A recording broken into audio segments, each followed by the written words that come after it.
What's going on, y'all? Ayla the whole Gotti here, sitting in front of the tree. I hope y'all ready for the holidays, because I am, but I ain't.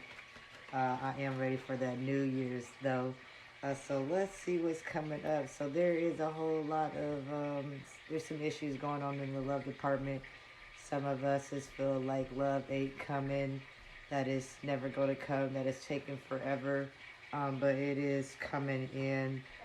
So, in order to receive love, we have to first off let go of the past hurts, the past pains, either past hurts and pains that others inflicted upon us, or what we've inflicted upon ourselves, intentionally or unintentionally. This is from things that we've told ourselves, what we've witnessed growing up as a child, seeing how love was with our parents, whatever it may be. For most of us, it does go that far back to childhood wounds and how we were taught love and how we were how we envisioned love. That's what I was trying to say. How we envisioned love and what we were taught as children of what love is.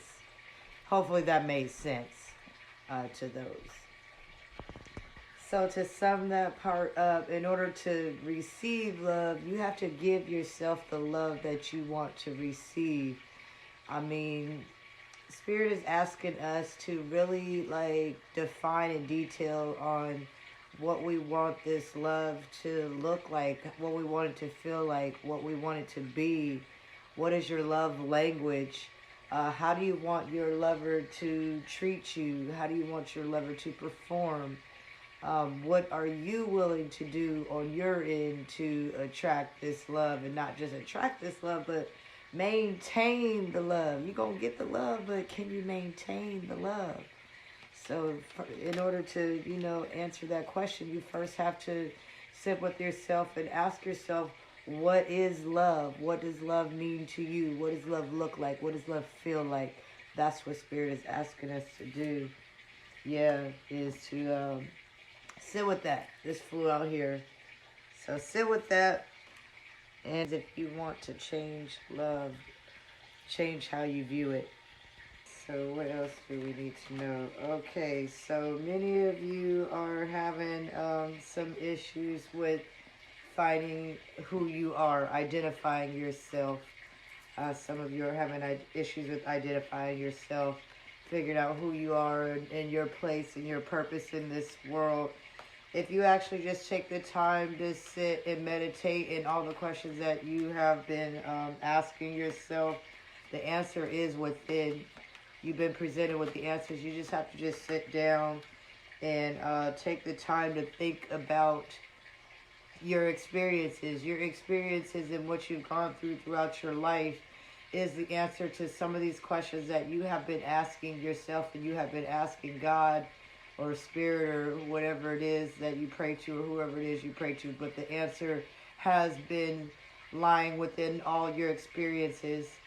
A lot of clarity and a lot of answers to a lot of questions that we ask in this resurfacing. So sit with yourself, sit and think about all the experiences that you have gone through, good, bad, the people who have come in your life, the people who have gone in your life, the people who are still around, the people you want to meet, because they are telling you the answers to all the questions that you have, that you're asking, is through your life experiences. What else, Spirit, guides, and ancestors? This is a good message. So last but not least, this card came out and it came in reverse. So which means many of you need to stop worrying. Stop worrying so much. Stop worrying about the when, where, the how, and the why. Just know that things are coming. So if you just sit down, stay calm, get ready for your manifestations to come in, you're going to be okay. In the meantime, again, think about all of your experiences from childhood up till now. Most of us can remember when we were in our mother's womb. And, you may need to sit back and think about that. If you are able to remember, think about the time you was in your mother's womb and that experience and how it has led and guided you throughout your life. Whether the experiences were good or bad, you know, every experience, good or bad, has still taught us something that we needed to know. It has broke us from some type of generational curse, some type of generational trauma, some type of generational something that we have been carrying around in our family system. And with that clearing the way, it is now leading us to new adventures, to new experiences, to new memories, to new testimonies is what I heard.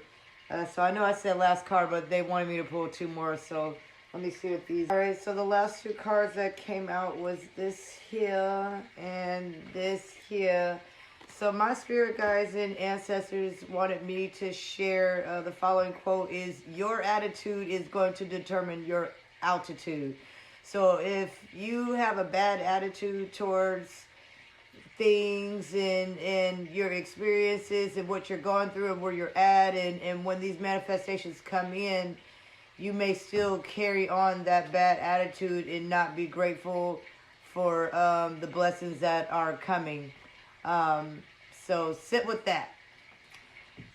Sit with that, because that is very important, because you will miss out on opportunities if you are going to continue to worry and still have a negative attitude towards things because things did not turn out exactly the way you wanted them to. So sometimes rejection is a redirection.